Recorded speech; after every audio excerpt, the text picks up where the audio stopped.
मुल्ला नसरुद्दीन का नाम आते ही हमारी कल्पना में एक चतुर, मजाकिया और हाजिर जवाब इंसान की तस्वीर उभरती है। उनकी कहानियां न केवल हमें हंसाती हैं बल्कि जीवन के अहम सबक भी सिखाती हैं।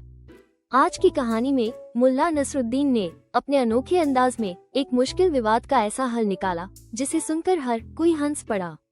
तो चलते हैं कहानी की ओर। एक दिन मुल्ला नसरुद्दीन के गांव में दो पड़ोसियों के बीच झगड़ा हो गया। एक व्यक्ति करीम ने दावा किया कि उसका पड़ोसी रहीम उसकी बकरी चुरा कर ले गया है। करीम ने कहा, ये बकरी मेरी है, मैंने इसे अपने हाथों से पाला है। रहीम ने पलटकर जवाब दिया, यह बकरी मेरी है, मैं इसे बचपन से अपने घर में रखता हूँ। दोनों के झगड़े से पूरा गांव परेशान हो गया। आखिरकार गांव वालों ने फैसला किया कि इस विवाद को सुलझाने के लिए मुल्ला नसरुद्दीन के पास जाया जाए। मुल्ला नसरुद्दीन ने दोनों पक्षों को ध्यान से सुना। करीम ने बकरी की पहचान के लिए उसके गले की पट्टी, उसके रंग और उसकी चाल का जिक्र किया।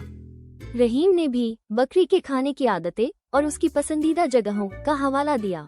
मुल्ला ने मुस्कुराते हुए कहा, ठीक है, मैं इस मामले का फैसला करूंगा, लेकिन पहले मुझे बकरी को देखना होगा। बकरी को पेश किया गया। वो एक मोटी और स्वस्थ बकरी थी जो बेफिक्री से इधर उधर देख रही थी। मुल्ला ने बकरी को गौर से देखा और फिर एक विचार उनके दिमाग में आया। मुल्ला ने घोषणा की, हम ये तय करेंगे कि बकरी किसकी है, लेकिन इसके लिए एक परीक्षा होगी। बकरी को यहाँ खड़ा किया जाएगा और तुम दोनों उसे अपने अपने घर बुलाओगे। जिसकी तरफ बकरी जाएगी वही उसका असली मालिक होगा। गांव के लोग इस फैसले से खुश हो गए। सभी ने सोचा कि यह एक अच्छा और सीधा तरीका है। पहले करीम ने बकरी को बुलाया। मेरी प्यारी बकरी, घर चलो, मैं तुम्हें स्वादिष्ट घास खिलाऊंगा। बकरी ने उसकी तरफ देखा लेकिन हिली नहीं। फिर रहीम ने बकरी को बुलाया। आओ मेरी बकरी, तुम्हारा पसंदीदा चारा तैयार है। बकरी ने उसकी तरफ भी देखा लेकिन वो फिर भी वहीं खड़ी रही। अब स्थिति अजीब हो गई। बकरी किसी की ओर नहीं जा रही थी। मुल्ला ने सोचा, यह मामला और भी दिलचस्प हो गया है। मुल्ला ने कुछ सोचा और फिर जोर से कहा, बकरी का मालिक वो है जो इसके लिए सबसे ज्यादा बलिदान देगा।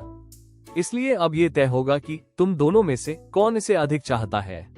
बकरी को आधा आधा काटकर तुम दोनों में बांट दिया जाएगा। ये सुनकर करीम ने गुस्से में कहा, ये कैसे हो सकता है? ये बकरी मेरी है, मैं इसे जिंदा चाहता हूँ, न कि मरा हुआ। लेकिन रहीम चुपचाप खड़ा रहा और फिर बोला, हाँ मुल्ला साहब, अगर यही सही है तो इसे काट दो। कम से कम मुझे इसका आधा हिस्सा मिल जाएगा। मुल्ला ने तुरंत बकरी को करीम को सौंपते हुए कहा, ये बकरी करीम की है। केवल असली मालिक ही अपनी बकरी को किसी भी कीमत पर बचाना चाहेगा। रहीम का लालच उसकी सच्चाई उजागर कर गया। गांव वाले मुल्ला की चतुराई देखकर हंस पड़े। रहीम ने शर्मिंदा होकर अपनी गलती मान ली और माफी मांगी। दोस्तों, इस कहानी से हमें ये सीख मिलती है कि सच्चा मालिक वही होता है जो अपने अधिकार के साथ अपनी जिम्मेदारी को भी निभाने के लिए तैयार हो। लालच और धोखे से कुछ भी हासिल नहीं किया जा सकता। यदि आपको कहानी अच्छी लगी हो तो आप हमारे चैनल को सब्सक्राइब जरूर करें।